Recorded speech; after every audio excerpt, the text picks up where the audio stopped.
Wonder Dog. Hey Otis, the Wonder Dog's hanging with me in the garden. We're gonna do some planting. So today I'm gonna plant a bunch of things in this area in the lower garden. This is where the kale and the overwintered spinach is growing, and here's where one of my major archways is going to be planted up this summer with some melons and squash, but I thought I would sneak in a crop of peas. So one of the things that I'll be planting today are snow peas that I started inside. They definitely need to go out. How can you tell they need to go out? Well, you look at the bottoms. First of all, they're tall, but you begin to see some roots coming out of the bottom. Peas grow really quickly. I'm not particularly worried about them going bad in the cold because the foliage is pretty tough. When they start setting flowers, then you have to worry, but it's a long way before that. I'm also going to go ahead and set out some of the bunching onions that I planted, and I'm going to plant some beets as well as some dill and sugar snaps. The sugar snaps and the peas will go up these trellises. And I'm gonna plant some potatoes, red Pontiacs to be precise.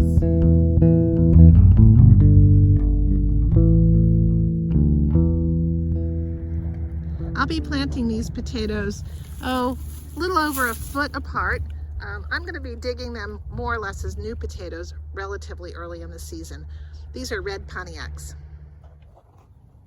I've done potatoes in different ways. I have, from time to time, I dug a big trench and then filled them in and backfill them.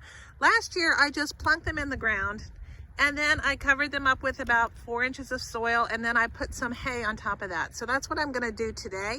As they begin to grow, you just mound up more hay to keep them out of the sun. That's the key thing. You don't want the potatoes to touch the sun. You want the leaves to touch the sun, but the potato actually grows off of the vine as it grows. So you can just keep mounding them up. It's called hilling. One of the reasons I just love the way that no-till works is this bed was literally built on this hay field that you see out there.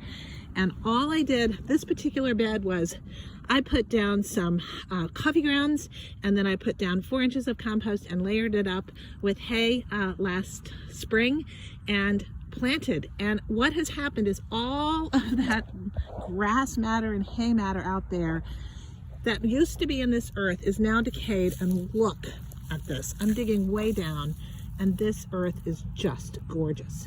These potatoes are going to be so well fed, and then we'll be well fed.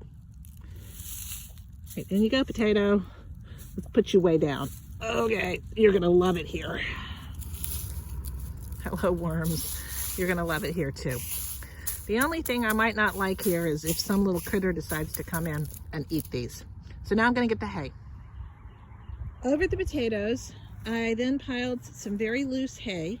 Eventually the potato will start to show above that, and I will add additional hay. Keep hilling it up, as it's called. You can do this with hay or with straw.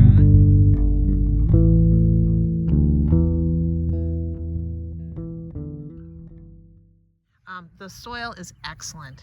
It is amazing. Everybody says that you can't, it's tough to grow in clay soil, and we certainly have clay soil here, but you can see that the soil is super friable and really nice to work with. So what I'm just doing, putting a hole in, and then I'll plunk a set of peas in. They can grow side by side like that. That's no problem. Peas can be crowded that way. So let's do it. Take care when removing them so that you don't damage the roots, but you can see these are definitely ready to go in the ground. Bunching onions, beets, spinach, peas, they go together well. Into this area where the beets are going, I'm just crumbling up a little bit of wood ash. Not a lot, just a little. Beets are said to do well if you add a little bit of wood ash at planting. So I'm going to just sprinkle this in, and then I'm going to dig it in a bit. I'm going to plant these seeds, and then I am going to cover them with plastic just to encourage the sprouting. For the bunching onions, you just kind of gently grab a clump that you have already pre-seeded, pull them out. They're tough. See that great root system? And then you dig a hole and you put them in, and that's all.